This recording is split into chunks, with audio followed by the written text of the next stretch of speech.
Livro de Juízes, capítulo 2. O oráculo em Boquim.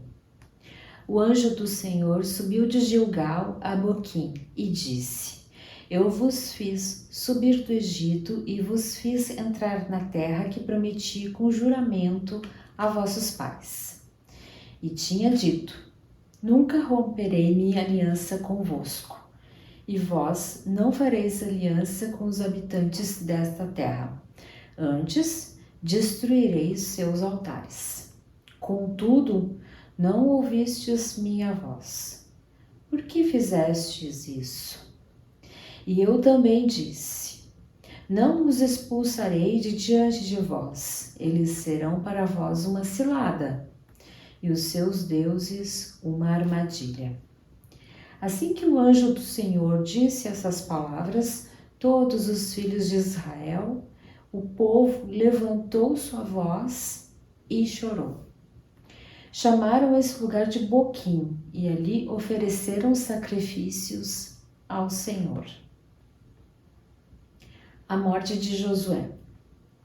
Josué despediu o povo e os filhos de Israel partiram, cada qual para a sua herança, para tomar posse da terra. O povo serviu ao Senhor durante toda a vida de Josué e durante toda a vida dos anciãos que sobreviveram a Josué e que tinham visto toda a grande obra que o Senhor fizera por Israel.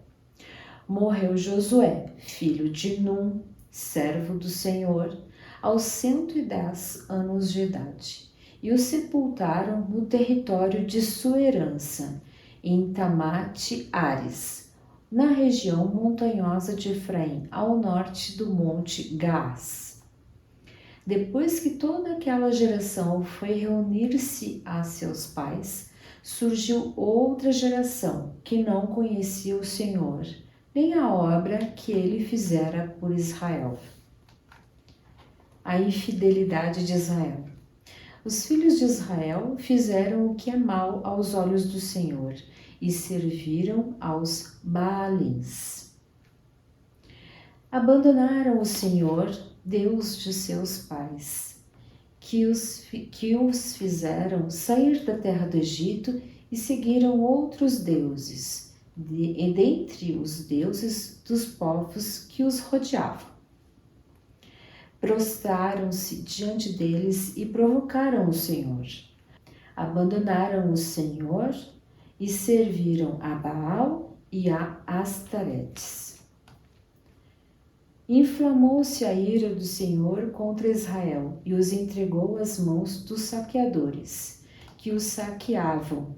Os vendeu a seus inimigos do entorno e não puderam mais resistir aos seus inimigos. Em tudo o que empreendiam, a mão do Senhor estava contra eles para o mal, como o Senhor havia dito e como o Senhor lhes havia jurado. Sua situação era desesperadora. Juízes, salvadores de Israel. Então o Senhor suscitou juízes, que os livraram das mãos dos saqueadores. Contudo, os seus juízes não o escutaram. Pelo contrário, prostituíram-se com outros deuses e prostraram-se diante deles. Prontamente se afastaram do caminho seguido por seus pais, que haviam escutado os mandamentos do Senhor, e não agiram como eles.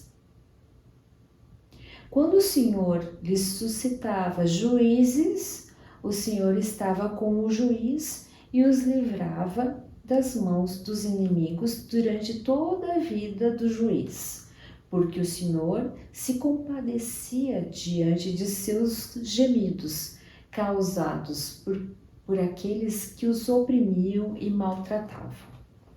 Contudo, quando o juiz morria, voltavam a perverter-se mais do que seus pais, indo atrás de outros deuses, servindo-os e prostrando-se diante deles.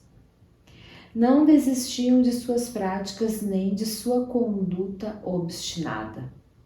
Inflamou-se a ira do Senhor contra Israel e disse: dado que essa nação transgrediu a minha aliança, que eu havia prescrito a seus pais, e não escutou a minha voz, também eu não continuarei a expulsar de diante deles nenhuma das nações que Josué deixou quando morreu.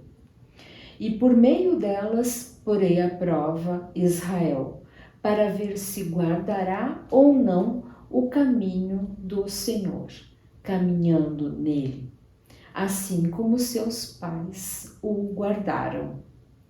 Por esse motivo, o Senhor permitiu que essas nações permanecessem, sem expulsá-las imediatamente, e não as entregou nas mãos de Josué.